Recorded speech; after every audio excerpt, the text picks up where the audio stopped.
Hello everyone and welcome to today's webinar Talking TIM for July 2020. My name is Nilu Parvinashiani and I'll be helping with facilitating today's webinar. This webinar is being sponsored by the Federal Highway Administration and is hosted by the National Operations Center of Excellence, also known as NOCO.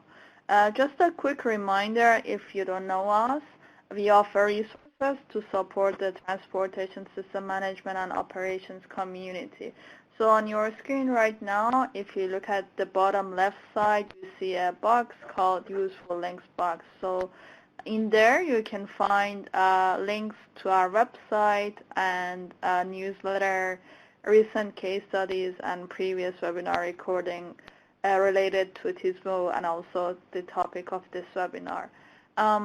Just a few logistics for the webinar today. We are recording the webinar, and that recording, along with the presentation of all the slides, will be available on the on-demand learning section of NOCO website.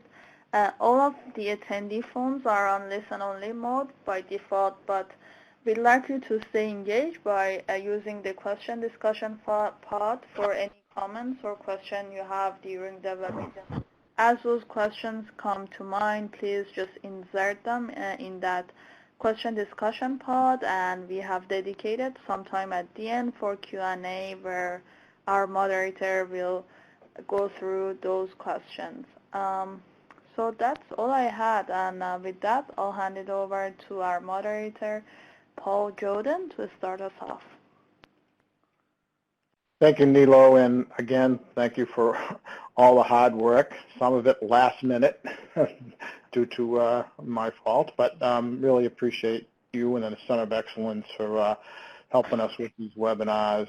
It's you know, exciting to see everybody today with some old friends, some new friends, and some yet to be friends. So we continue to climb and people attending. I'm glad you're all chiming in.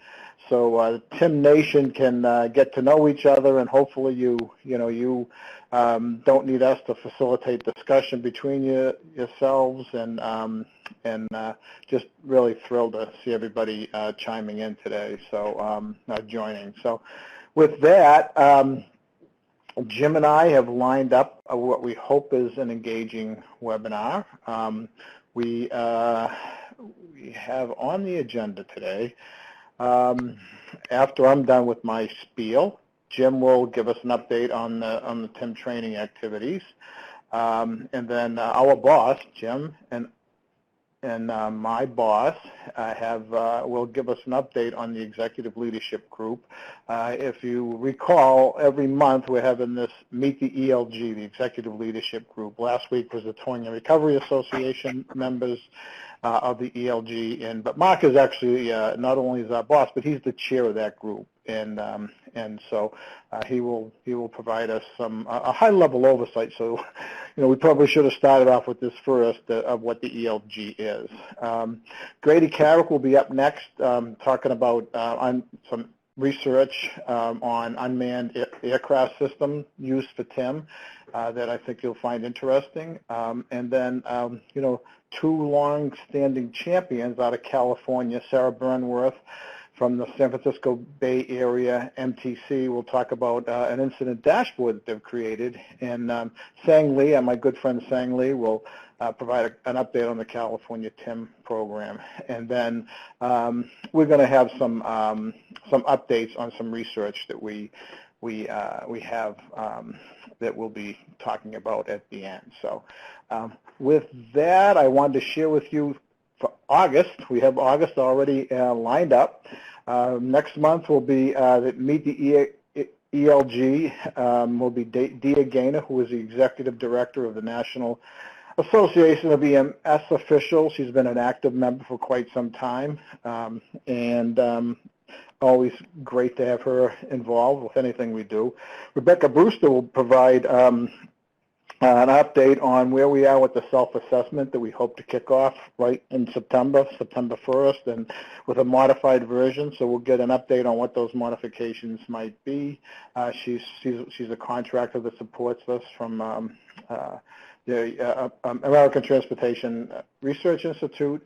Captain John Paul Cartier, one of the great champions of this nation with traffic incident management, will be talking about the Arizona TIM program, and Angela Roper, who is part of that, their statewide TIM committee and also executive director of the Towing Association of Arizona, will give us an update on the recent TIM training awards that they just held.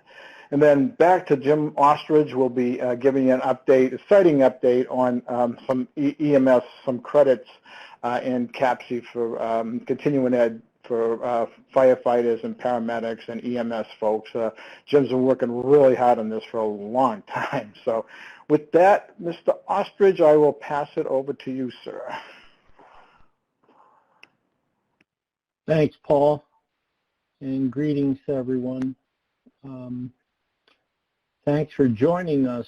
We're steady, working hard during this difficult time, and kudos to all of you and all your brethren in your state, all your stakeholders for keeping TIM at the forefront. An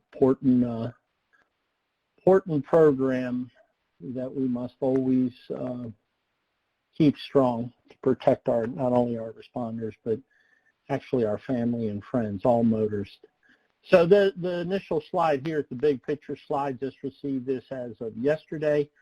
The numbers continue to climb, and you can see for yourself, obviously, and we've said before, in-person training is really not possible in a majority of cases. Some of you may still be doing in person.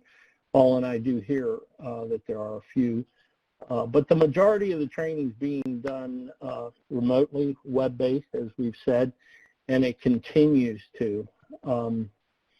We highly encourage everyone to keep sharing the fact that the 4-hour TIM training is available through Federal Highways Training Arm at the National Highway Institute.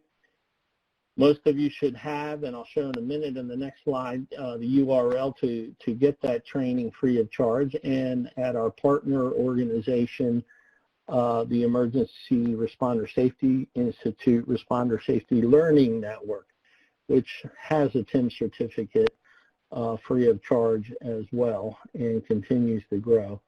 You can see there over 81,000 combined, as well as several states like Ohio and Pennsylvania that offer their own customized web-based training. So, sad news, this slide I've become accustomed to sharing. This number just went up by 3 as of today, thanks to the great work over with Jack Sullivan and the Emergency Responder Safety Institute, Angela, Todd Lease, Pennsylvania, and others. I get emotional. I think those of you that know me know I'm a sensitive guy, I guess. But the fact is that in the past several days, we've had two more towers get hit and killed, Pennsylvania and Ohio, as well as a non-responder category, a flagger in a work zone was struck and killed. And then to top it off, a deputy sheriff in Georgia, just in a matter of days. So you can see this is an important job, important work that we continue to do, and we must never give up our efforts to bring attention to the benefits of traffic incident management. And I know some of you may be thinking, oh, well, there goes Jim again, redundant, always saying it's almost like a broken record. But I'm sorry, I'm never going to stop, and none of you should, because this could be one of your family members. And so anyway, the URLs that I mentioned that you see down below, you should know the NHI course by heart, 133126A, and of course the TIM certificate at Responder Safety Learning Network. The fact of the matter is D drivers and just poor driving habits, you know, I don't know how we're going to get over the hump and reduce these numbers, but the good news is there is work that's coming down the pike, research that hopefully is going to shine the light. You've heard me mention, and Paul as well, previous webinars, that we're fortunate to be able to engage in this work that's going to hopefully give us some better insights and some countermeasures. One of which I'll just share offhand, I believe wholeheartedly should be much stronger penalties, fines and penalties, severe ones really, to motorists that are drunk or distracted or whatever the case may be, that strike and kill responders and other people on our nation's roadways. That's just my opinion, but I believe others have that same opinion, and then there might be some engineering things that we might be able to do as well, but just stay tuned, because there's a bunch more research that we're going to be engaging here in the coming months and years. So, and never forget the injuries, my goodness, 100 times greater. We don't know what those numbers are, but we need to collect the data. All of you in your sphere of influence can make a difference here. In your state, within your agencies, DOTs, collecting the data and then sharing the data. This is very important. Please put some time and attention, you know, into this if you aren't already, and we'll be talking soon. Anyway, I'll go through the rest of the slides here quickly. The training totals, as you see, broken down by discipline. Really, just the main point that we've got a long way to go, as I always say as well, well over 1 million, closer to 2 million to train. So in your sphere of influence, again, how can you impact this positively and get all your responders trained in all the counties within your state, in, you know, your region, wherever you have influence. Here's the national map of the train-to-trainer sessions. You've seen it many times before. There's still a session coming up in Utah that we weren't able to hold in July because of the pandemic situation. Travel is still prohibited, I'd say, probably by a majority of states and agencies. And so we're looking at a September 16th day in Salt Lake City. Just FYI, we'll see if it comes to fruition. And then I understand that there may be others that are interested in training, you know, more trainers in their state. And so you might consider, if it does come to fruition in Utah in September, or later in the year or early in 21, sending trainers to wherever one of these train-to-trainer sessions are. That's just a suggestion. Followed by here the total number of trainers. I won't harp on that. The fact that there's only 24% of all that 12, almost 13,000 that are actually training. Of course, right now that's on hold. The in-person is, and then the total numbers here, the number in parentheses being the number of responders trained remotely, online, and broken out at the bottom. Here's the total number trained by state. You should all know, by the way, just going back to this the trainers real quick back here, you should know, or I highly recommend, highly suggest, and some states are looking at what their numbers of trainers are, as I said, but the actual, the trainers can still be out there promoting web-based training, and just keep that in mind. Thank you. Get past these slides again, and here's the infamous SIP map, Strategic Implementation Map, goal of 45%. Continues to grow slowly. There's still over 21 states that have met the goal or well exceeded it. And again, that population, if you don't know what that population, you should be able to quote quickly what's the population in your state of responders that need the TIM training. And as I say, promote them to take it online at ERSI or at NHI. Here's the bar chart.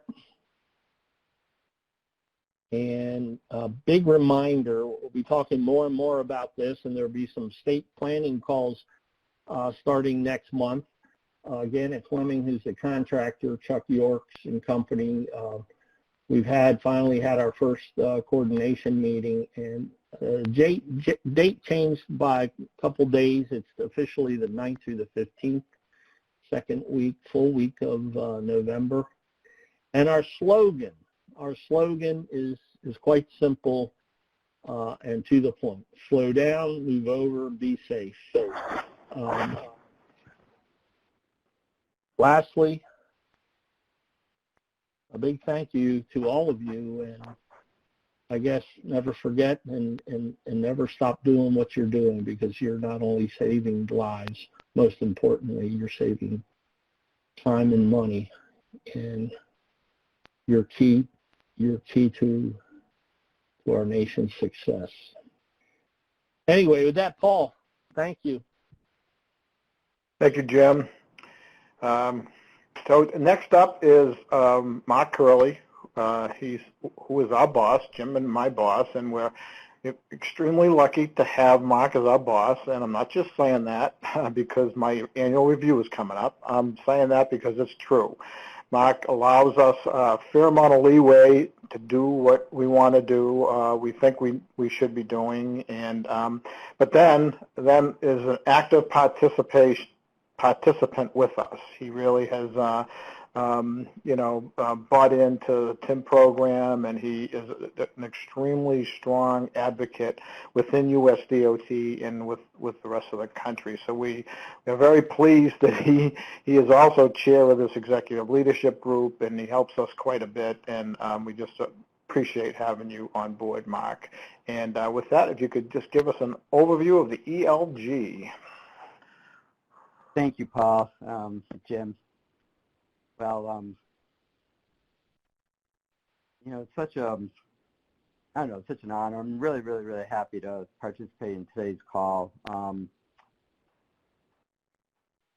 look at the number of folks that have signed in and registered. I look at the agenda, the topics that are going to be talked about, just the maturity of where the TIM program is today, and I'm just so happy for the community. I really am, and the hard work that every single person puts into this.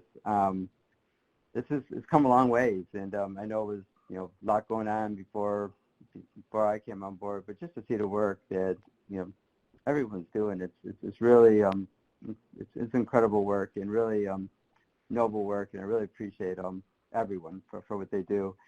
And it is a pleasure to work with Paul and Jim every day. They work so hard to try to make a difference with the limited resources we have within federal highways. You heard Jim use the expression, within the sphere of influence, and really trying to leverage the effort, to leverage those that are available to help out and the resources that are available to really move the program forward. We've got a small part of it, and we know a lot of it, majority of it gets done by all of you, state partners, local partners, other partners. But there are things that we could contribute, and to see how hard they work each day, just really inspiring. I want to thank the Center of Excellence for coordinating all these calls. I think this is a terrific platform for the contractor teams that provide all the support to us, and the invited speakers today, not only today, but every time we do one of these, there's always phenomenal speakers that are willing to jump in there and just tell great stories and inspire the rest of us on what we could do, again, within our spheres of influence to do something similar, or maybe to do something a little bit different but might fit more appropriately for our areas. And for everyone who calls in and participates, either listening and taking good ideas back, or contributing to some of the questions that come up in the chat box and after the call. So these are really great opportunities to chat and be connected. So especially during these times where less travel going on, less of the workshops are going on, the in-person training isn't happening. So really, really good forum. We've got a lot of exciting stuff going on that Paul and Jim will talk about a little bit later in the presentation. Jim just gave you an update on kind of what's going on with training, but I would tell you that there's some cool stuff happening, and we'll see how far Jim and Paul could share some of that later on. But some of the research that we wanted to do for a number of years, looking at a number of very significant issues in the traffic incident management area, we're finally getting the opportunity to start doing some of that stuff to really help tell that story on so many of these critical areas of traffic incident management. So I'm excited. I'm hanging around throughout the whole call, and I want to hear that discussion as well, and the reaction to it. But again, it's our piece of what we do to contribute to the much larger efforts that are going on by everyone out there. I've been asked to speak for just a couple of minutes about the Traffic Incident Management Executive Leadership Group, and just give you a little bit of background on it, kind of how it started and what it's evolved to. It'd probably be a matter of just the next 3 or 4 minutes. I want to start off with, this is a picture from June of 2012. This is the first of 3 transportation and public safety senior executive summits that we've had at US DOT headquarters, since the 2012 period. This was presided by Secretary Ray LaHood. You can see him in the middle with the gray suit on, the light gray suit on. He's surrounded on each side of Tony Kane on the right side, who is deceased. He was the executive director of AASHTO at the time, and he was a long-time executive director of the Federal Highway Administration before that. And then to his right, he was on the left of Secretary LaHood, and then on Secretary LaHood's right is Commissioner Farrell, formerly of the California Highway Patrol, and he was a real leader with IACP during that time period and beyond to really take some of these early ideas with traffic incident management. They came around the time that we were talking about doing the training at a nationwide level, and I use those 2 people as just 2 examples of the type of people that were in that picture. I could go left to right, front to back, and everyone in that picture had the same kind of responsibilities at the executive level, from either law enforcement, fire and rescue, EMS, it was the transportation folks. It was a very powerful summit being pulled together at that particular point. And as a result of that, there were 4 focus areas that we structured the summit to focus on: legislative strategies and policy strategies, outreach strategies, and training strategies, which were broken up into breakout groups and a panel before each one of those. And it went on for a good part of 2 days, the summit. And some of the big recommendations, there were a lot of recommendations that came out for each of those 4 different parts of the summit. But one of the big recommendations was, you need to have some kind of group, executive level working group, to stick with federal highways, to represent the views of the TIM practitioners around the country to help move some of these action items. And again, the action items were pretty extensive for each of the 4 areas. So what evolved and what was created was the TIM Executive Leadership Group. The first meeting was in December of 2012. At the time, it was FHWA, and we had 4 core members. It was AASHTO, IACP, the Chiefs of Police, IAFC, the Fire Chiefs, and National Volunteer Fire Council, NVFC. And the charge really was to use my very simple words, it's just to work together to advance the action items from that first summit so that they would be meaningful and that we could keep the ball moving and really kind of forge relationships with each other that may have existed before, but really strengthen those relationships, but more importantly at an executive level. So we had asked for members that were on the executive leadership group to be truly executive representatives from each one of those organizations. So it could be, a chief executive officer, it could be a CEO, it could be those type board member, those type of folks. This is a mission statement from back then. Again, the words, Jim is emphasizing is still true today. Everyone, not just executives, but everyone has a sphere of influence. Everyone on this call has, folks that they work with on a day-to-day basis, that they communicate with. They have peers within their local community. They have peers outside of their community. They have the ability to write articles. They have the ability to share thoughts. They have the ability to write emails, speak up at conferences. They have the ability to do a whole bunch of things through their communication and their initiatives. So we had asked the executives to think about that when you come to the executive leadership group meeting, you don't have to agree with everything you hear. There'll never be a letterhead that says these are, the views of the executive leadership group. You come there, you share ideas on what you think would help move some of the key initiatives or action items that came out of these summits and other discussions, and then you go away and you are in your sphere of influence and you try to make a difference. You try to move the ball forward and you share some of your ideas as you come back and continue to communicate with the executive leadership. But we do that at the executive level, but everyone, like I said, on this call and everyone in life has influence and has the ability to be positive and talk to folks about why they're doing certain things that they're doing and why others should consider them. So it's pretty simple. It's about relationships and good relationships. Let's see, a couple other thoughts. Since then, we have had two other summits. We had a summit in January of 2015 that was presided over by Secretary Anthony Fox.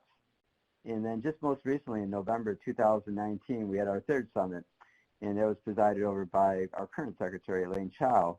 And we had, a number of significant speakers at that session. We had our administrator from the Federal Highway Administration, Nicole Mason, but we also had acting administrators from both NHTSA and motor carriers, and throughout the community, very, very high-level folks from all of your organizations were able to be with us there and to share that information.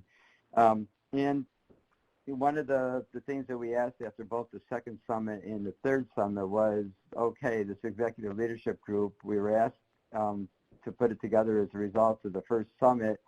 Does it still make sense in 2015? Does it still make sense in 2019? And resoundingly, the answer was yes. You have to continue that working group level of executives to show that that cooperation, that leadership, that working with each other at that level to advance some of these bigger initiatives and bigger items that we're trying to advance. And at that point, we also talked about should any other groups be added. Now, when I mentioned the picture of the first summit, I didn't mention towers being there because towers weren't included at that point, and even EMS was very lightly represented. So the growth of the program brought in EMS at a higher level and towers at a higher level as we got to the point of the second summit. And by the time we got to the third summit, all the organizations shown on this list in black were members of DLG at that point, and then the four organizations shown in blue have been added after the summit as a recommendation of discussions at the summit and interest by those groups of joining on and to contribute at a different level. So we're thrilled. We've had one meeting since the summit with this new group of 15, which includes Federal Highways and NHTSA and all of these new members. And I'm really excited. I'm really excited where we are. USDOT leadership and FHWA leadership is very, very pleased with these relationships. They understand the commitment that's being made and really what it represents, though. So anytime that we're able to make an ask of our front offices, it's very important that they see such a strong level of support by all these different responder communities. So it's been a very important relationship for us, the executive leadership group, and I'm thrilled to be a part of it. And that's about all I had to say on the executive leadership group. It's been a very, very good part of the program. By all means, not the most important part or anything like that. Just one of the very important components of a very multifaceted program that includes many different folks at many different levels within many different organizations and associations. So that's my quick update on the executive leadership group. And I'd like to give one other just quick announcement that this only takes me a minute. As I mentioned, the size of the TIM team is at Federal Highway Administration is Paul and Jim. So they've got a lot on their plates. I've been trying to get them some additional help, over the last year or so, and we were able to fill a position that's going to work part-time on traffic incident management, but a majority of his time on traffic incident management. He's also going to be working in our emergency operations component of the office, which deals with emergency coordination and transportation security issues. So some of you may have worked with those folks as well. Alex Appel and Jason Carnes, those that are involved with emergency management, you may be very familiar with that part of our office. So this person's a hybrid between those two functions, but primarily more on the TIM side. So we've hired Joe Tebow. He formerly worked for FTA. He's had a number of employee safety representative-related responsibilities throughout his career for the fire service, for transit organizations. He's been in the game for well over 40 years. It's really, I think, a good fit for the office at this point. So you'll be seeing Joe's name hopefully very soon. He started on Monday. So by the time we have this next call, I'm sure you'll be hearing a little bit more about Joe and helping out Paul and Jim, initially behind the scenes and then getting up to speed on some of the contract work and some of the other initiatives that will be talked about later on. So that's my update. Thank you very much, Paul and Jim, and I'll be around for the rest of the call. Okay, excellent, Mark. Thanks very much. Appreciate it. Yeah, the goal is to have Joe to take on all of Jim's and Paul's work. So we'll see how that works out. But yeah, next up is, I believe we have Dr.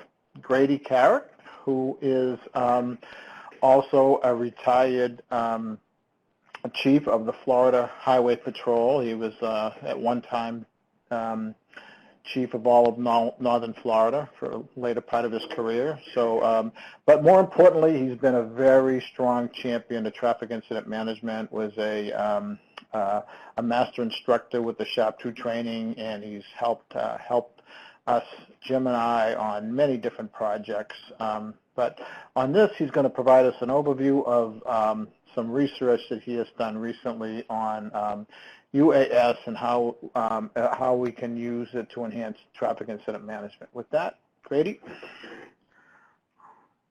Thanks a lot, Paul. I appreciate the introduction there, and appreciate the opportunity to be here with you today talking about some new and exciting technology. I think that's really going to shape the future of TIM and the way we measure and map crash locations, which can sometimes be pretty time-consuming. So we're going to talk today about unmanned aerial systems, unmanned aircraft systems, synonymous term, and UAS for short. So we'll be talking about UAS, and that's what we mean.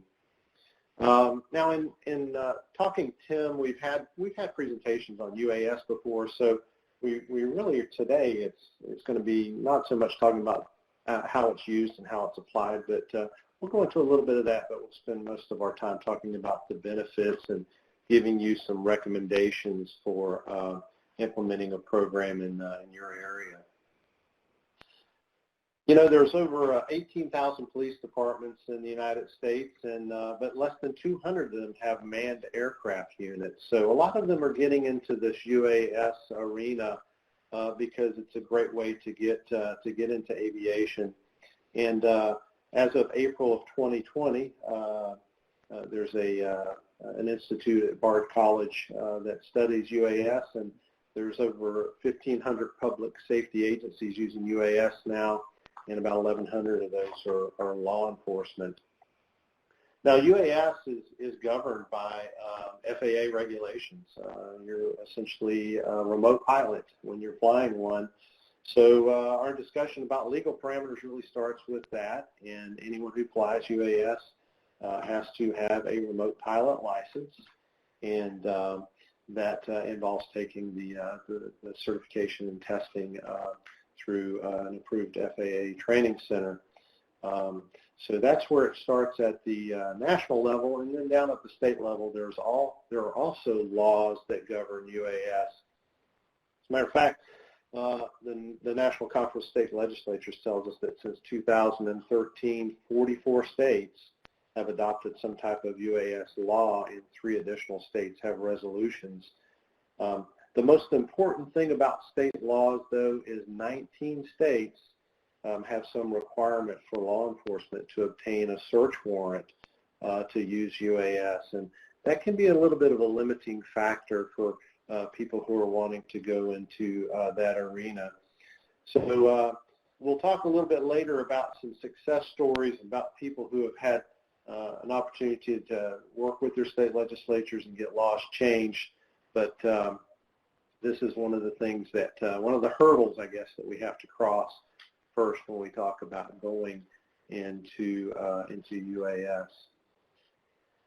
So really, the concept of UAS, the next couple slides just describe how it works, and to take it out to a crash scene, unpack it out of its box, get it up in the air, and basically, we're trying to get this this aircraft to fly over our crash scene and take 60, 80, 100 photographs and document that scene, and then we'll bring them back and processing them. So when we take it out, first thing we're going to do is we're going to tell it how to fly. It's an autonomous flight. It goes up, it flies a pattern, automatically takes its pictures, and then comes back and lands for us. One of the things that a lot of times we worry about is, well, can I legally fly this here? Am I close to an airport? Am I close to some sensitive infrastructure? So over on the right there, you see one of the many apps that are available to our pilots to make sure that where they are flying is an approved location or approved area. So once the aircraft is up and it's taking these photographs, it's using these ground control points. These are known measurements that we place on the scene, or we paint on the scene, and they're going to give us some accuracy in our images by having these known measurements. Now, there are 2 types of accuracy that come into play when we use ground control points: relative accuracy, and that is comparing the features that are on our scene with each other, and then absolute accuracy, which is putting our scene as it relates to the true position on the planet. So once we take our photographs, our UAS or our drone takes its photographs, we bring them back to the office, and we put those images into a computer, and we run it through some software. There are 2 or 3 software packages that are out there for this purpose, but really there's one that seems like most people are using, and it's a pretty popular one, and it does the job. So once we start loading, it takes 2 or 3 hours for it to load into the program, but that's time that's it's just it's really automated. Once we start that load process, we can walk away from it and go do other things and come back. And once we come back is when the magic really happens in the software, and it creates the processing of these images, and it provides us with the results, which are orthomosaics, which are those 60, 80, 100 photographs stitched together and making it one picture. It provides us with the ability to take measurements. Because we have that spatial representation in our photographs, using photogrammetry, we're able to basically take any 2 pixels in our photograph and get a measurement between them. So that's really the power of photogrammetry and the power of this image processing. The 3D modeling, again, is something that's capable of being produced, and it's because of that overlap in the images that we're acquiring. So for crash, pretty straightforward. A lot of people are doing that crash work with UAS, and they're having tremendous success. We'll talk about some of those successes in a little bit, but there are other probably less known applications for traffic incident management, disaster response, situational awareness, doing the things that we think are pretty much within the wheelhouse for UAS, but we're really just starting to touch the tip of the iceberg with those applications. So as we're going forward, we're going to be looking for more of those kind of opportunities. So the benefits, as Jim mentioned, saving lives, saving time, and saving money. Better situational awareness. We know that if our incident responders are not in the roadway, they are safer. We're going to reduce the likelihood of those secondary crashes by getting our scenes cleared and less time in the roadway. Time is a big factor. Shorter road closures, less time on the scene, faster crash investigations, and really this technology helps us save money in direct and indirect ways. One of the direct ways is the savings in deploying the technology as compared to others. Now, we realize there are a lot of different flavors of these crash technologies. So this is what our agencies that we work with told us might be a typical startup cost and annual cost.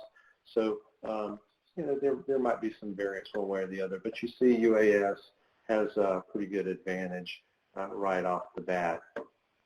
So aside from startup cost, the annual cost for UAS is very low. You might be buying some batteries. You're going to have to recertify your pilots every couple of years, your remote pilots, but the equipment does not have to be calibrated or recalibrated as with the other technologies. Let's talk about some success stories. Washington State Patrol has really some nice data, and it stems from a pilot project that they did back in 2018 when they were first looking at going to UAS.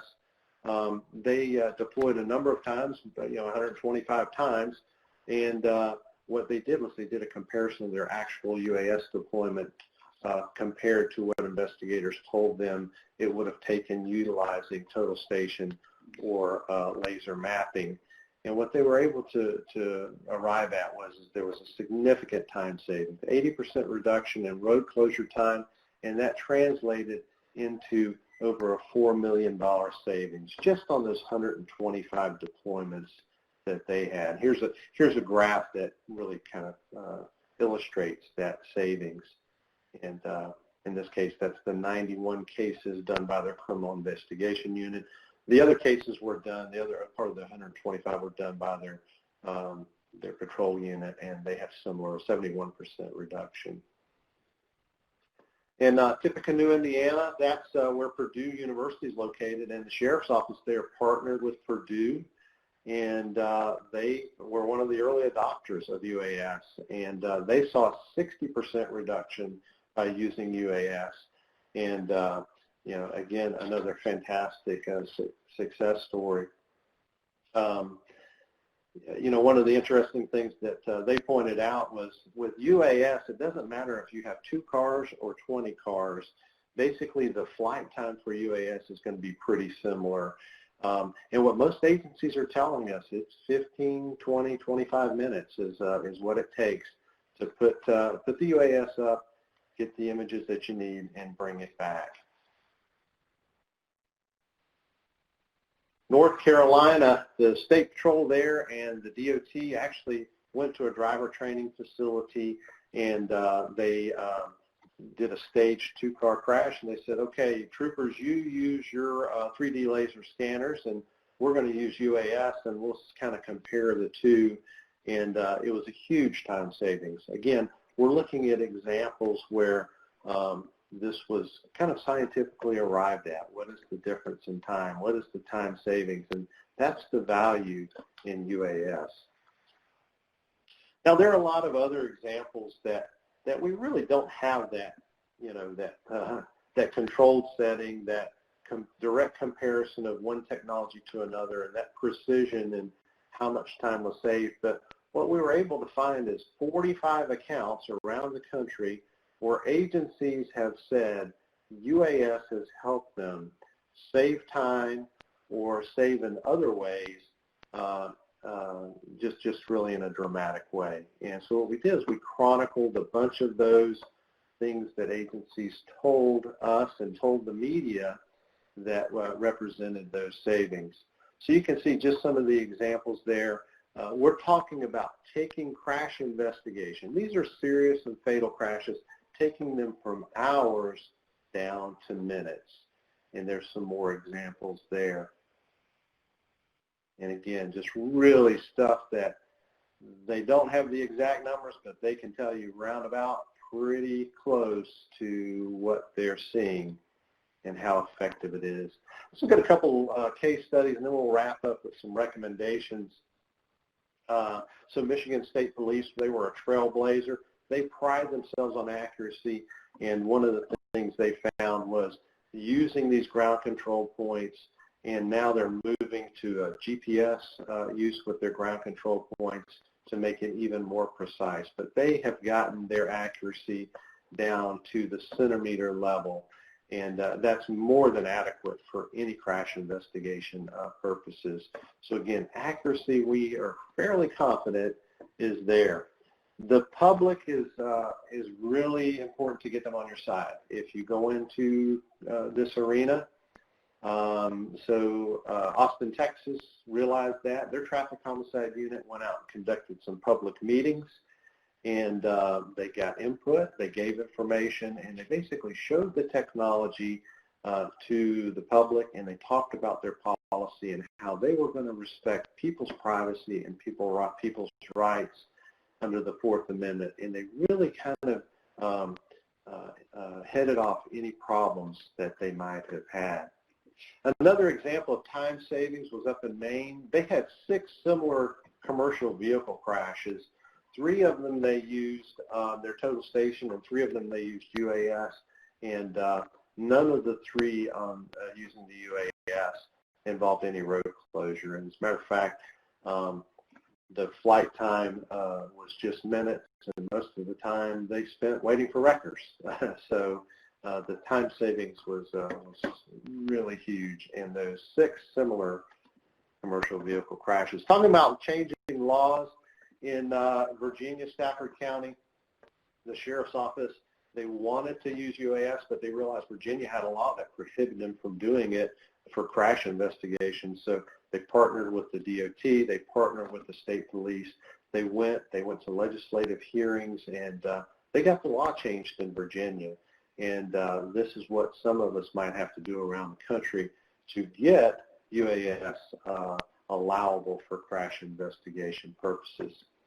So implementing really gets into policy formulation, and it's got to start at the top. There has to be this commitment from the chief executive of the organization, and really creating that agency policy, using some guidance maybe out there from the IACP that crafts the agency direction for UAS in such a way that everybody can get behind it. We want to have transparency and make sure that we're taking care of the images and the data that we create with UAS. So we're going to have a good plan to document our flights, even training flights, and storing those images, and making sure that we collect and analyze only the things that we need for purposes of crash mapping. Acquisition and training gets into buying the equipment, buying the software, training the folks to use it. There are a variety of funding sources. We found agencies that are using forfeiture funds, DOT money, and other things. So another great opportunity there. Program evaluation, it doesn't stop. You know, once you get the green light to implement, that's not the end of the program. Continue documenting, continue collecting benefits, and showing the value and worth of your program. And that's it for today. So I hope I've been able to kind of give you some insight into some success stories and how you might go about implementing the program. And I appreciate the time today, Paul. I'm going to pass up to the next presenter, which I think will be Sarah. Yeah, let me just jump in the middle here, Grady. Grady, there's a couple of questions. Some of your friends from Florida who have the best weather in the country, just about, are concerned about the weather. So if you could chat that in, if we have time at the end, we will answer the question. So next up is Sarah Burnworth, who is, I met her many years ago now, Sarah, I believe, and I saw she doesn't know anything about Tim, this lady. I mean, she's a rookie. She was brand new, I think, but she has turned into quite the Tim champion, not only in California but nationally, and has done some great things with her within her organization and within the San Francisco Bay Area. This is just one of those things what she's going to show you today. So with that, Sarah, I really appreciate you. And following Sarah, Sang Lee, who's become a good friend, working hard out there in California, just a tiny state, so it's like herding cattle. So Sang is making progress up there, but he's going to give us a further update on it. And two great people. And Sarah, take it from there. Thanks, Paul. And before I start my presentation, I wanted to recognize that, unfortunately, a few weeks ago in our area, a freeway service patrol driver was struck and killed. And it happened, the driver did everything correctly. There was good sight distance. They were on the shoulder, blocking stranded motorist vehicles. So I just wanted to share that we had a response. We held a full day of mourning with no freeway service patrol service. The California Tow Truck Association held a social media Light Up the Sky event, and CHP also held a moment of radio silence. The sad part was that this was actually the fourth tragedy to strike drivers at the same tow company this year. There were two others that were struck by injuries, and one was a medical emergency. So I wanted to keep them in our thoughts and share that with you before I got started. In any case, switching gears, I'm excited to share our new traffic incident management dashboard tool with you today. For my presentation, I wanted to talk about three things. So the story behind why we created the dashboard tool, the innovative way that we made the idea a reality, and how we're using the dashboard to track incident trends during shelter in place. So for those of you who don't know, MTC is the Metropolitan Planning Organization for the 9-county San Francisco Bay Area. And we do a number of things to manage traffic incidents. So MTC operates the 511 Traveler Information Service in our area. We operate the Freeway Service Patrol, and we also coordinate incident management. So mainly our role in traffic incident management is in facilitation and delivery of projects. And in recent years, we've been working toward a more data-driven program for incident management. These are the key activities that we focus on for incident management, probably similar to many of you. And through the various meetings, discussions, and post-incident debrief sessions, we realized that we needed a better way to assess the strategies that we're developing and implementing. So I see data as a way to support the stories that we're hearing from responders on the ground. For example, we've talked about developing a tow incentive program in our area for commercial truck incidents. And there was some question regarding the need for such a program, in part because we didn't have a baseline of truck incident clearance times. No indicator in the system for big rig incidents. So we really didn't have a good idea of where we would be starting from. Another example from our task force is that one of our fire departments has led an effort to improve response times in an area called the MacArthur Maze, which is a huge interchange where freeways are stacked on each other. They're working with Caltrans to install special mile marker signs. So we wanted to see if we could build an automated tool to help us track and give us a sense of what's going on the ground with some of these efforts. And also just be able to measure some of the impacts of the great partnerships that have developed.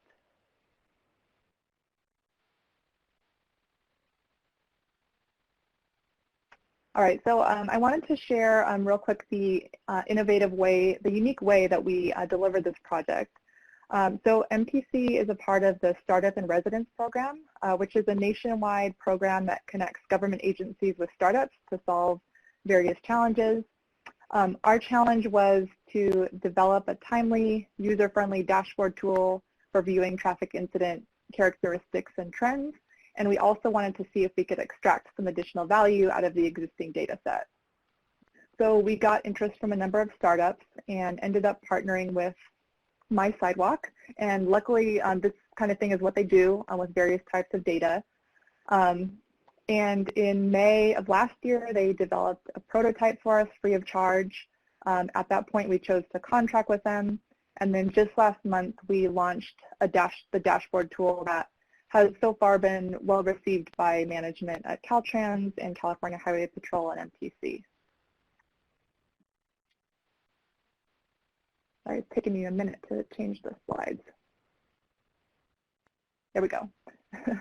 So prior to this dashboard, information for us was available through the public CHP computer-aided dispatch system, which you can see on the left. It's a text-based system. We also have an official record system that has a several-month lag, and it's not super easy to access for quick information. So our dashboard is meant to supplement some of the official sources that are out there and provide a quick high-level picture of what's happening. A couple of notes, the incident clearance times we have are the dispatch log time, so it's from when the log was opened to when the log was closed. So that there's some lag there. Those are likely conservative estimates of clearance times. That's the best we have at this point. The dashboard is available publicly since mid-June. We also have an internal version with quarter-level information that's more detailed and project-specific. It is all automated on the back end of the system. So there's a lot of information within the dashboard. I wanted to quickly highlight some select visualizations and show how the dashboard is being used to explore shelter-in-place trends. So this is an anatomy of an incident visual that My Sidewalk had created for us. Essentially, it's the incident log details mapped with speed. In this case, there was a significant incident on the San Francisco-Oakland Bay Bridge. A box truck hit a bus. Unfortunately, there was a fatality involved. The takeaway here is really that there may have been an opportunity to speed up coroner response. It turned out, for whatever reason, tow had an escort, but the coroner didn't. The coroner was stuck in traffic for nearly 3 hours. It took 5 hours to clear this incident, which was during the peak morning commute time. So this is an exceptional case, but it's interesting to be able to map and visualize the information in this way. This is showing our recent incidents page. So we show incident counts as recently as yesterday. And just noting that these volumes are a little lower than average due to shelter in place. We show the crashes are shown in red and the hazards are shown in orange. So this is yesterday's incidents by type, by hour of day. And this is everything on these pages is updated automatically. So each day it's automatically updated and the text changes automatically.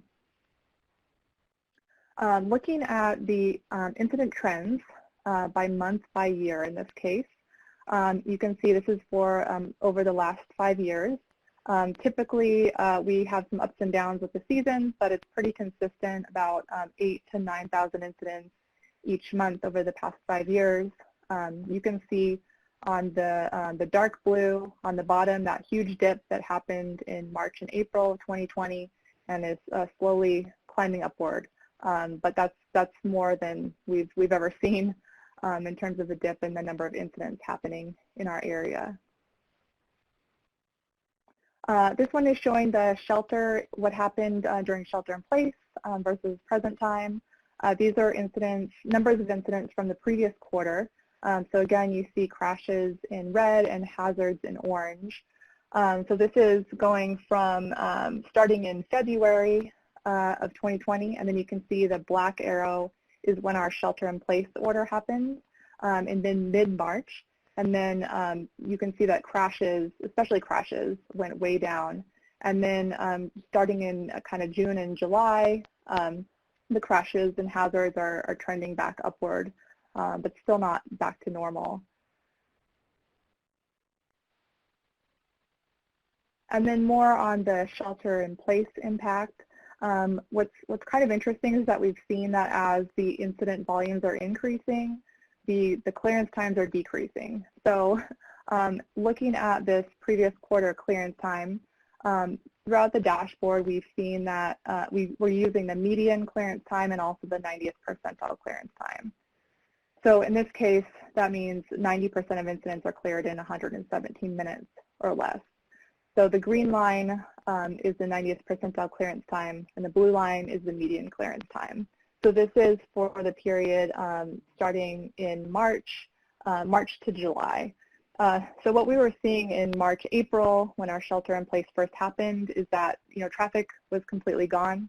California Highway Patrol was seeing a lot of extreme speeding. People were getting into more severe crashes. So we saw the 90th percentile clearance time actually go up, most likely indicating that, well, there weren't as many crashes or people on the road. You were getting those speeders and those severe crashes that take longer to clear. So the clearance times did go up, kind of peaked in April, and then now they're trending back down as there are more out there on the road, and perhaps CHP has done some more enforcement of speeding as well.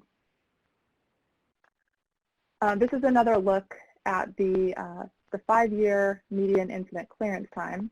So you'll see at the top in purple that our 5-year median incident clearance time is about 19 minutes for all incidents. And then we also break that down between crashes and hazards. So 28 minutes median clearance time for crashes and 13-minute median clearance time for hazards. Down below, you can see the red line is crashes, the orange line is hazards, and the blue line is all incidents. So on the far right, you can see the increase in the median clearance time in April for crashes, and then the clearance time for hazard incidents actually decreased at that same time, likely because there was no traffic on the road, so it was quicker for CHP to get out there and clear out whatever trash on the road or things were happening. And then this is similar information, but it shows the 5-year 90th percentile incident clearance time. So you can see on the red line, which is the time for crashes, you can see that huge spike in April timeframe when we were seeing all those high speeds and more severe crashes. So that's especially obvious when you look at the 90th percentile clearance time, because you got maybe a smaller number of crashes, but they took longer than usual to clear. And so that since April 2020, that has thankfully gone down to a more steady rate.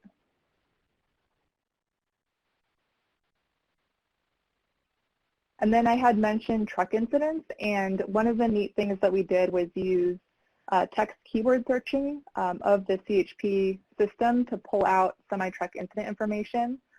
We also now have some clearance time information for truck incidents. We have a similar page for wrong-way incidents as well.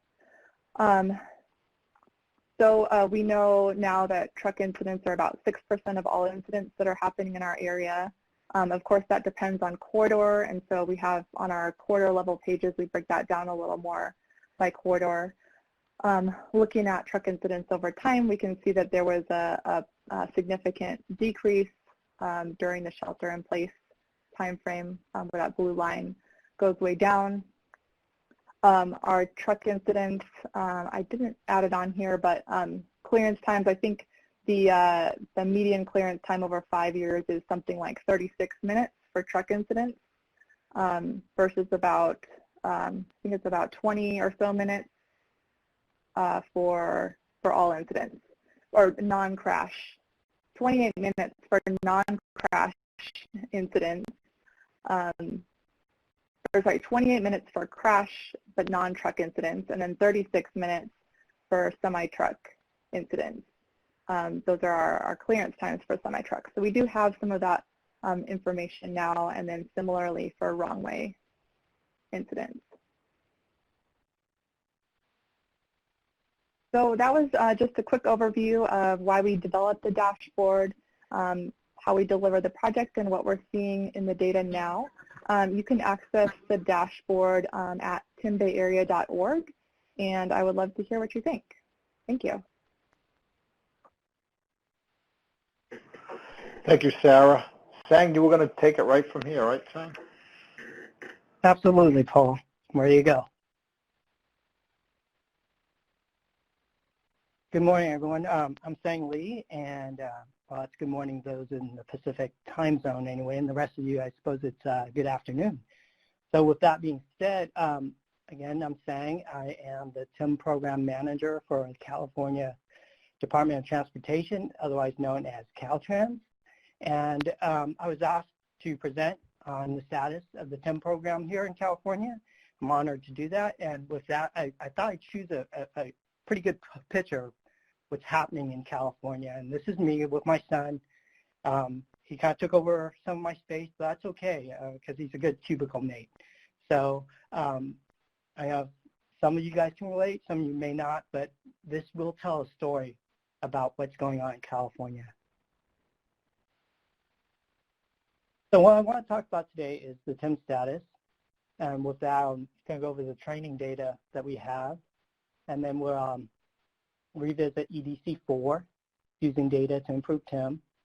And I want to talk about the TIM future direction in California. I want to go over the alignment with Caltrans' 5 priorities, our regional TIM programs. And next, I'm going to talk a little bit about utilizing EDC5 crowdsourcing data, and then I'll wrap things up with some final thoughts. So what's going on the TIM training data? So right now, I didn't have the July 15th data that was presented a little bit earlier, but this, I don't think it would change so much as far as the June 30th data. So we have about 532 train the trainers, ready to roll. And I know it's a small percentage that are actually doing the training itself. As far as the responder trained, there's been about a little under 18,000 folks that have been trained. And web-based training, which we anticipate will probably grow in the next year versus the in-person, is around 7,700. Total trains 26,000. We're ranked 3rd in the nation, which is kind of sad since we're a very populous state, even though Paul thinks we're a small state. And as far as training progress is concerned, we're about 36% trained, which ranks us a little below the halfway mark. So we could probably use some help in that area. So breaking it down, I want to go over a little bit about some of our numbers. For law enforcement, I'm highlighting it green, and same thing as for transportation, is because we institutionalized TIM training at CHP, which is California Highway Patrol. That's our state police here.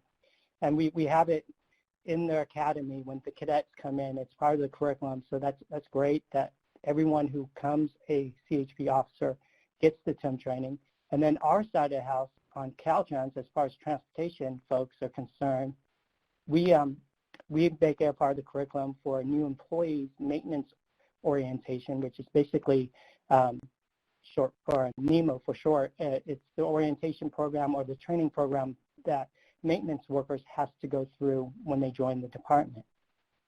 So that's kind of good news. Some of the bad news that we kind of noticed recently is we noticed that fire and rescue, the number of total trained of 1930, in addition, even on the transportation side, 2487, they're kind of being underreported. So we probably need to do a better job of managing that data. So there was efforts back in March before the pandemic came along to capture some of those numbers. I don't think it'll raise our numbers that much, but I believe in the accuracy of numbers. So we'll work on that.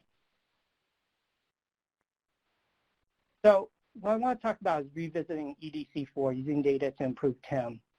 Back in 2018, I worked with Paul and his team to do kind of a proof of concept for getting key times. I think almost all of you are familiar with this TIM timeline. And anyway, we were going to use the CAD, the CH CAD, to pull out the T times from incidents. And in particular, we were able to get first recordable awareness, T1, and T6, which is last responders left the scene. So this was a great proof of concept. In the CHP CAD statewide in California, we have about 500,000 incidents per year. And we wanted to take this further and create dashboards. Well, a wonderful thing is, Sarah was able to do it in the Bay Area using basically the same concept, if you will. So with not pointing fingers or saying what happened back from 2018 to now, was all of a sudden we're interested in this. My new management has directed me that, this is something we can use. Can we do dashboards? Can we move the needle? Can we decrease incident clearance time? There's a lot of risk with that because we have to work with so much of our partners to move that needle as far as decreasing clearance times. So we're working on that. So I just want to let you know the status is we're going back to EDC4 and looking at what we did and seeing what we can do with it now. That's a wonderful thing. So I want to talk about our future direction for a second. And our future direction depends on a lot of changes that are taking place. So one of our biggest changes in California happened last year. We got a new director from the great state of Tennessee, Tokes Omashokin.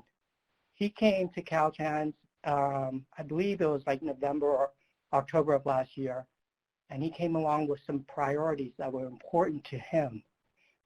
Why I'm talking about this is the priority set by our directorate is models everything we do, and if I tie to everything that we do to those priorities, it allows me to get these things done better. Some states may have the same problems like California.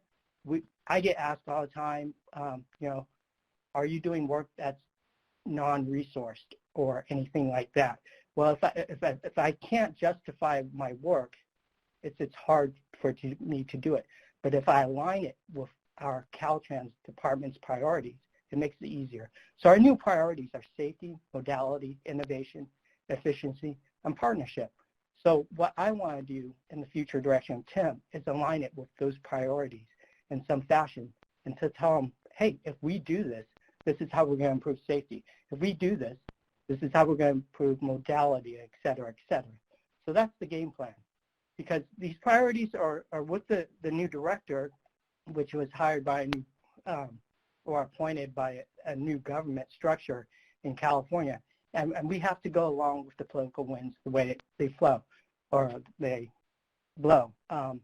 So, just so you know, usually we do a 5-year strategic management plan that covers our mission, vision, and goals. Our current one expires this year. The thought is that the director wanted to hit the ground running and tell us his priorities right now so that we're in alignment with it. So I'm anticipating by the end of this year or maybe early next year, we'll have a new strategic management plan that really outlines exactly what our mission, vision, and goals are. So future direction. Of course, we're in a pandemic right now, and it was wonderful that Sarah presented all that data, and we saw some of the stuff going on, and from a statewide perspective too that she spoke about. So I'm going to tie that in shortly. But one of the things I do want to say is she's probably the best run regional TIM program in California, and we're about to do our self-assessment. I saw that on the agenda for the next go-around meeting. But, usually FHWA, myself, Maria Bata, with the California division, we'll hit the road soon. But this year it might be different. We may not hit the road. We may hit the WebEx. But one of the first things we ask our large urban area is there a formal TIM program that's supported by a multidisciplinary, multi-agency team or task force, which meets regularly to discuss and plan for TIM activities. We know that it's established in the San Francisco Bay Area, The Bay Area IMTF has 9 counties, led by MTC, FHWA, Caltrans, and CHP. But we want to take it a little bit further, and we did take it. We moved the needle somewhat for LA area, Los Angeles area.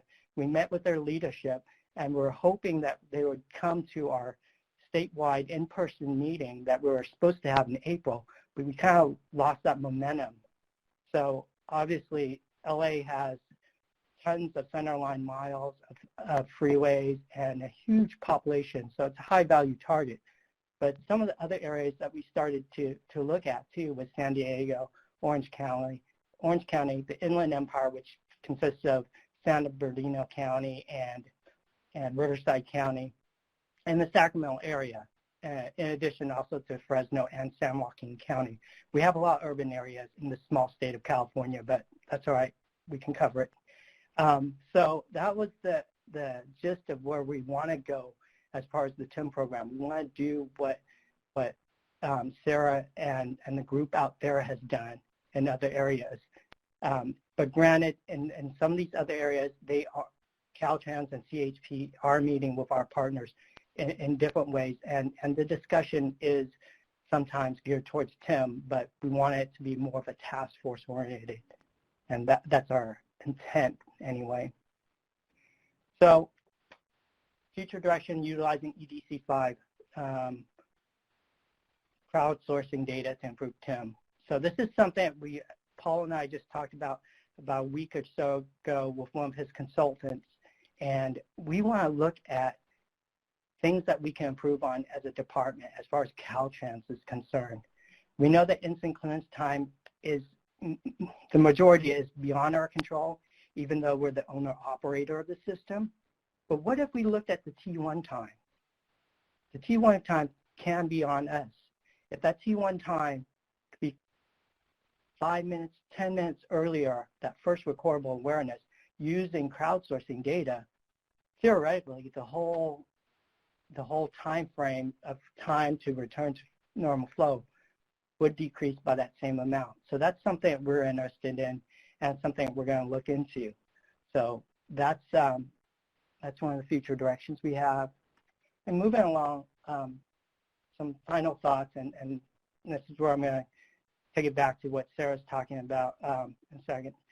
So technology is shifting. We're constantly told, change is the constant. We got autonomous vehicles. We have integrated corridors. What's that mean for the TIM program? We got traffic is evolving. Telework is happening. My kids are distance learning. This pandemic doesn't look like it's going to change in this year. I just went for a all-staff meeting for my division this morning prior to this meeting, and it doesn't look like we're going back to the office. And if so, it would be at a limited basis where it's 25% of the time. So what does that mean? Does that mean decreased traffic volumes? What decreased traffic volume means? Higher speeds. So it was kind of interesting that Sarah mentioned about that spike during the shelter-in-place and speed went up towards the end of March or mid-March. Well, from March 19th to April 19th, there was an 87% increase in citation for speeding in excess of 100 miles per hour. That's by CHP, just during that month. That's almost double. Those are exceeding 100 miles per hour. It's almost like the cannonball run going on.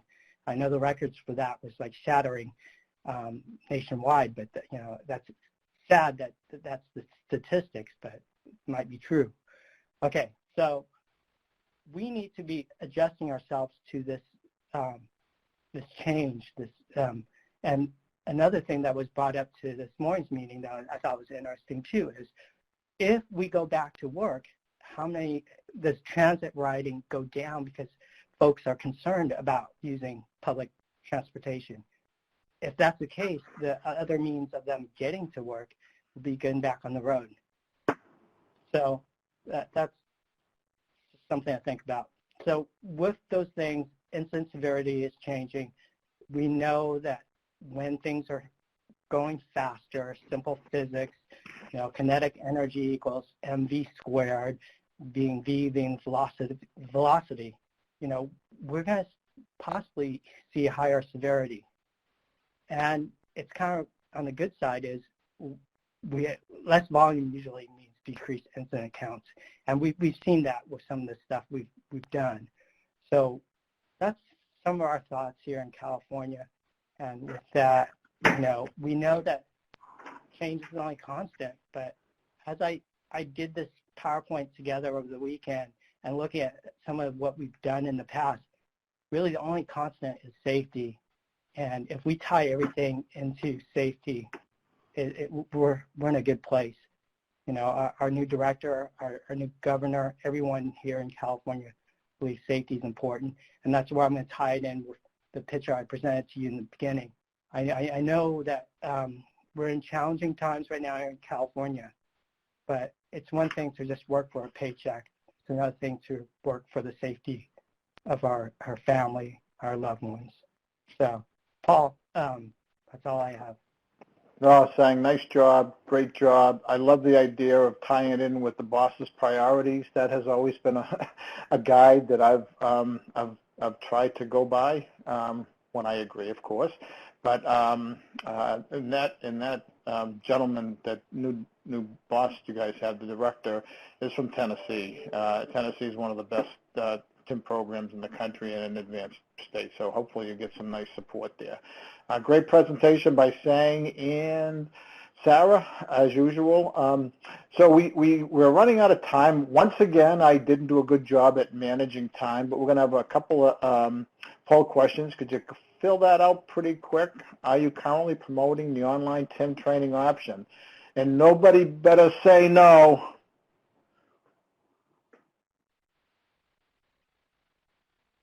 We know who it is that says no. We'll be coming after you. So I'm getting a kick out of myself there, everybody. I'm sorry. Okay.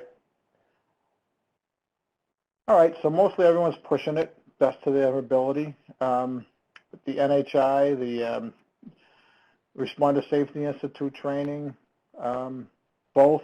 Great. Okay. Gives us some information. Thanks. Nyla, the next one. Do we have another one? No. Okay. Okay. Here we go. Do you? So Jim and I are going to be focusing on TIM, arterial TIM. Do you think? Do you agree that TIM is important? So has everyone already completed that? Everyone?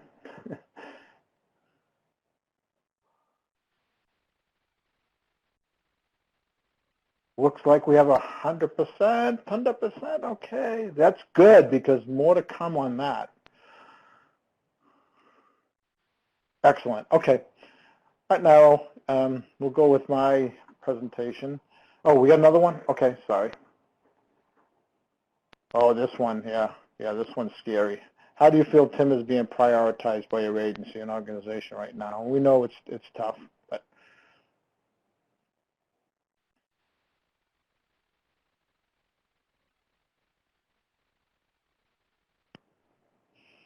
Oh, okay.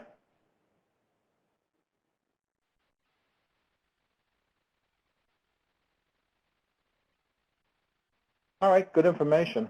Good, okay. Still continues to be a high priority in 45% of the time, 46 almost. Medium priority, 27%. I'll take that. I'll even take medium at this point, given all the other competing priorities that are going on in this country right now. So very cool, very cool. All right, let's move on because we're running out of time. So we wanted to give you an update on some activities that Jim and I are engaged in. So basically, we have come upon some Christmas presents in the way of funding, some things that we've wanted to do for a long time. We've developed a relationship with NHTSA. NHTSA called us up one day and said, hey, we have to do this responder safety related research. You have any ideas? And Jim and I said, yeah, of course we do. And so we have some money that we're going to be doing some research on the move over laws, and who is the efficacy. Do they work, and how compliant are the laws? The next piece of the research will be what technologies can improve responder safety. How well do they work? Which technologies work better? What's the future look like? And this is, by the way, NHTSA was directed by Congress to have this type of research, and so we're just participating with some of the funds that Congress told NHTSA to focus on this topic, and we're just lucky that Jim and I are able to do it. Congress also was very interested in, the barrier solutions. What are barriers? They wanted us to do some research, so we threw that in there too, and then we were able to get some really talented, real researchers to look at first responders and other roadside workers struck by fatalities and search. And we're not going to be able to go too deep with the funding on the last bullet because it's somewhat limited, but these researchers are going to basically set us up for a next stage on that. So we're very excited about that. Then every year they ask, do you have any ideas of some what they call carryover funds, carryover funds that didn't get used by others within our organization? Do you have any ideas? And of course, Jim and I said, yeah. And you usually don't get selected, but we got selected for three additional projects. Secondary crash research, we're going to finally be able to dig deeper. So with EDC4, we have many more states that are collecting secondary crash data, and we're excited about that. But we really need to dig into more. So let's canvass these states, find out what the actual number of secondary crashes in your state. Can we look at the causes? Can we, look at some situations and get an idea of causes? I think you and I, we all know what the potential causes are, but we're going to look at it, maybe do a couple of case studies. Don't have not a ton of money, but it's enough to get us started. We also offered up an idea of a rural TIM. What are the good practices and deployment concepts that can help the rural community when it comes to TIM? And so we, again, not a ton of money, but enough to head us down that path in a very positive direction.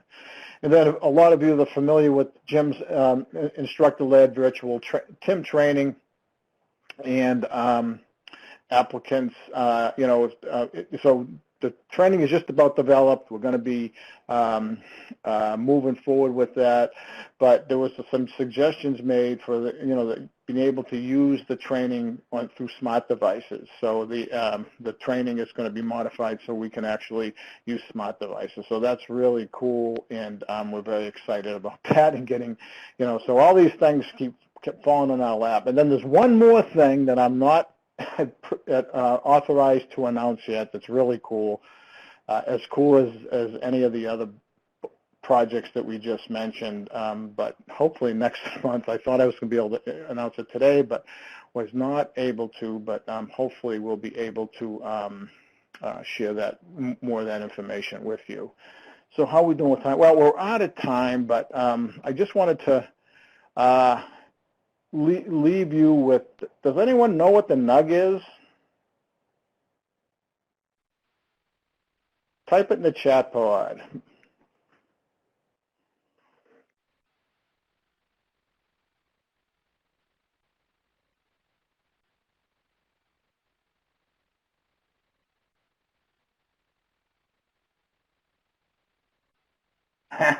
All right, all you smart Alex, so everyone knows what it is, just about everyone, but not everyone, I bet.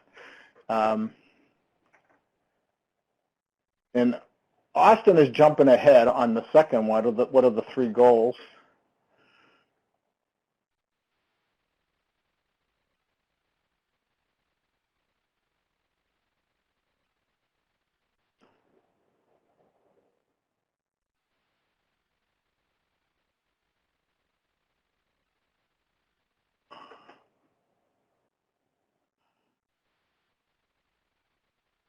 Tony from Washington State is saying they have to know it for the job interview. Good deal, okay.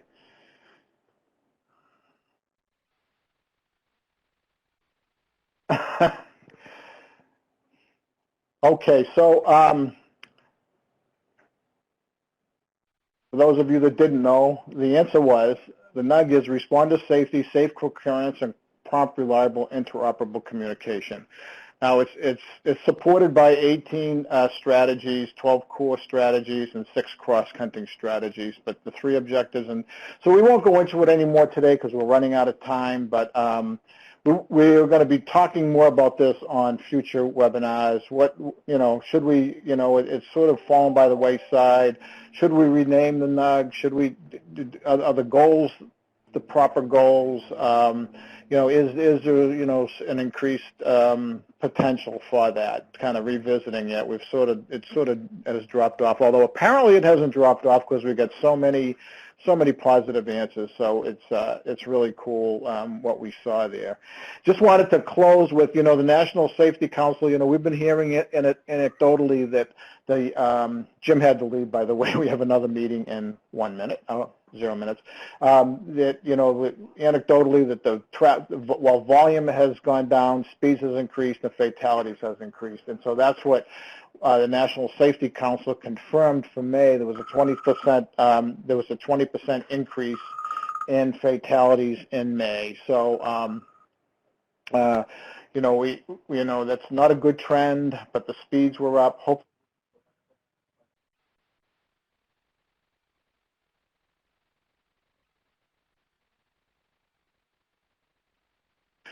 So with that, we ran out of time. I'm very sorry. I messed up again by not allowing it for enough time for questions, but hopefully you got your questions answered in the chat pod. And, of course, if you have a question, you can always reach out to Jim or I directly. Thank you so much for your time and your patience with us, and more importantly, for your